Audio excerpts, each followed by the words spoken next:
So hi guys, good morning. Maghanap kami ng metro station, papunta kami doon sa yung 50 steps, magkano yung steps, 500 steps na night tour namin. So si Jen at si Ate Wens. Meron kaming tour guide from India. His name is Swapnil. So guys, see you later. We will show you the nice view. So hi guys, it's NJ again. We are now at the Armenia train station, metro station.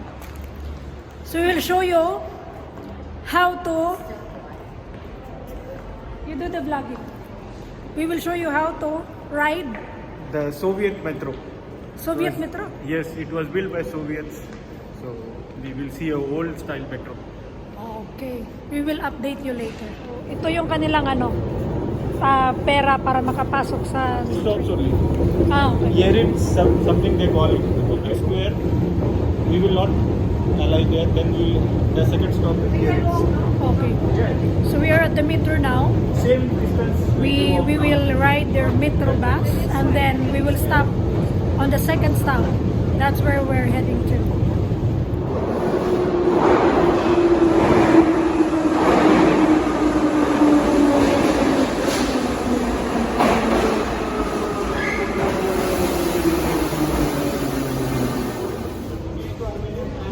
So guys, we arrived at the destination, second station from where we started.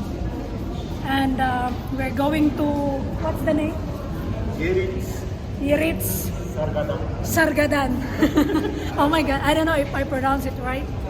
But yeah, we're walking from the metro to parang ano to, Borjuman sa atin. Yan.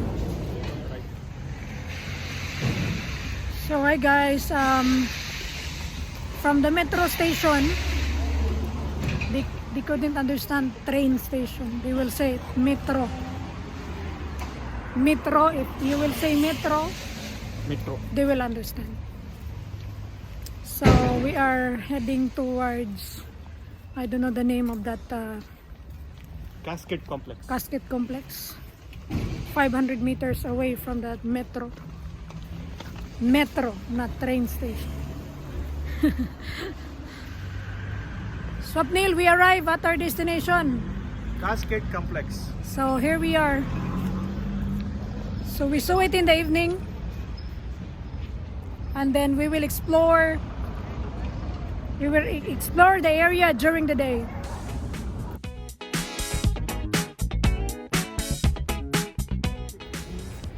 You want to take a step or not? Step. Step, then you can go directly. So we need to climb 540 steps going up. And we will see that Ararat Mountain. Are you sure? We will see the Ararat Mountain according to Swapnil. From my hotel, we have a I'll show you. That's the view. So we just started. So 540 steps all the way up to the top of this gorgeous and beautiful place in Armenia.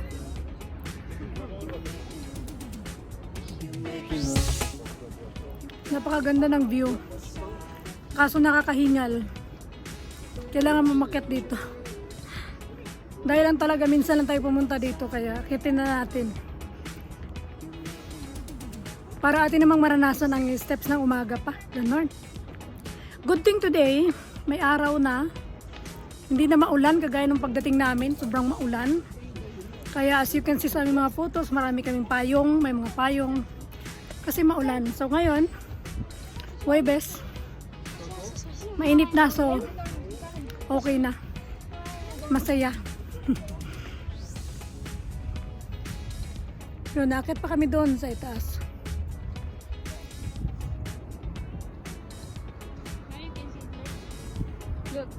So itong mga in-steps, itong mga inapakan namin, ito ay talagang bato. Kaya siya nagtagal ng ilang taon, ilang panahon pa ata ni Kristo ito. Ginawa nila. So, maganda siya. Maraming taong umakyat dito kaya healthy sila. Dahil nag-exercise sila at na anuhan dito ng araw. Tapat ng araw. Kumukuha sila ng energy sa araw talaga.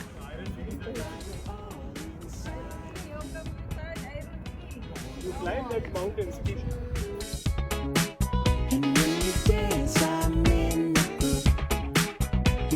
Okay guys, nakarating na kami sa tuk-tuk. Tuk-tuk ng ano, pinakita namin. Yun. Yun yung sinasabi ni Rose na the tallest building in Armenia. Tower in Armenia pala. So, ayun, yun yung makikita mo yung Mount Ararat kung saan dumaong ang bangka ni Noah sa aming likuran. So, yun. Ganda ng view.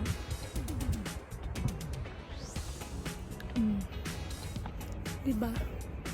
Basa ang mga kilikili. May mataas pa doon, ngunit dito lang kami banda.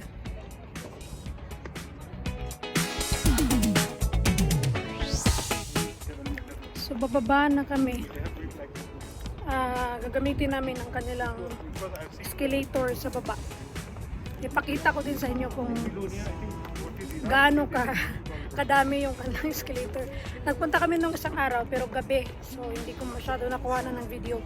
So ngayon papakita ko sa inyo kung ano siya sa loob. You got it all inside of you. Feel it to be true. And when you dance, I'm in the groove. You make me move. You make me move.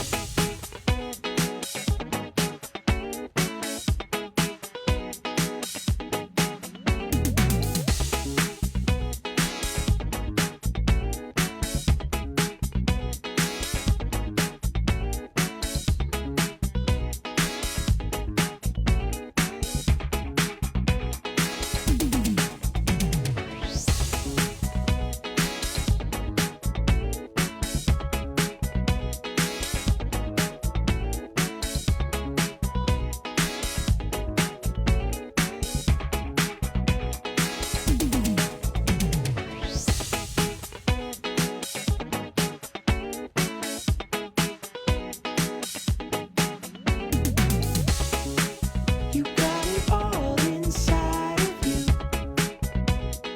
Feel it to be true. And when you dance, I'm in the groove. You make me move. You make me move. You got it all inside of you. Feel it to be true. And when you dance, I'm in the groove. You make me move. You make me move. So, lakad-lakad kami sa buong Georgia. We walk. Daan mo na. Main Armenia pala. Bakit na Georgia? Allow that camera. Naglakad-lakad kami tapos kami ngayon. Dadaan muna kami simbahan tapos iikutin ulit namin, maglalakad kami sa buong Armenia. Isang buong araw na lakaran. Habang naglalakad kami guys, may nakita kaming nagbanggaan sa along the roundabout dito sa Armenia. Ang pinakamagandang nangyari is lumabas ang driver ng isa, lumabas din ang driver ng isa. Nag-shake hands sila. So huminto kami dahil natakot kami baka mag-away sila or mag-fight. Pero sabi nung isa sa mga nag-English na dalawang lalaki, hindi daw sila nagpa-fight dito. Instead, nag-intindihan lang. So ganun pala sila dito. Wala silang yung magagalit, binangga mo yung sasakyan ko, mga ganun-ganun. So ang galing, na-amaze kami because lalo sa Pilipinas, wala namang ganyan. Aminin natin sa hindi. Sa Pilipinas, kapag nabangga ka, susuntukin na agad. Dito, nagsishake hands ang bawat driver. Paglabas, shake hands agad. So walang krimen, walang anything. Yun lang yung balita ko ngayong umaga sa inyo. Napakaganda. Napakagaling na yung nangyari. Instead of fighting, nag-shake hands lang sila. So, amazing Armenia. So in Armenia, you can find this tap water, fountain water everywhere. Kahit saang ano. Kahit saang sulok, makikita mo yung fountain water na yun. So, hindi ka problema sa tubig dito. Inumin mo lang siya. Maglalakad ka, may dala kang bote. Kukuha ka lang din inom. So, hindi ka problema. Napakagaling.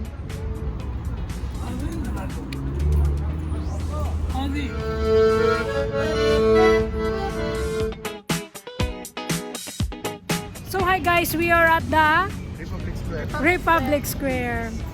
So we will show you around. Show you around. We'll take a video. What is in the Republic Square? So there are so many police around the area. It was really guarded with the police, Armenian police. And yeah, the place is very nice. The weather is very nice. It's hot, but the wind is very cold. So hey guys, habang nag-ikot-ikot kami sa Republic Square, may nag-approach sa amin ng mga estudyante para sa kanilang project. Kung ano lang aming masasabi sa kanilang bayan, sa kanilang lugar, ganon. Ayun na nga, ito nga yung kagandahan. Kasi nakita ko na talaga ang Republic Square sa araw. Ganda naman pala. Kasi nakita ko siya una sa gabi. Siyempre, mga pailaw ni Mayor, ganon. So hi guys, we are at the Republic Square of Armenia. Look at the view. So ito yung last stop namin, isang Republic Square ng Armenia. Napakaganda. So surrounded lang kami ng mga police. It is because, alam nyo na. So ang ganda ng lugar. Ito yung puntahan ng mga tao sa gabi dahil may fountain sa gitna. So tinatawag nila itong Republic Square. Nice, ganda.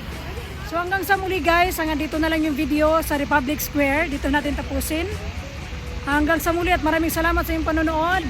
Ito pa rin ang yung nanay na Locatsera, Mama Chup Chup. Bye! So hi guys, nandito kami ngayon sa kanilang Armenia souvenir market. So hi guys, akala ko wala na yung tirador sa Pilipinas. Mayroon pala dito sa Armenia.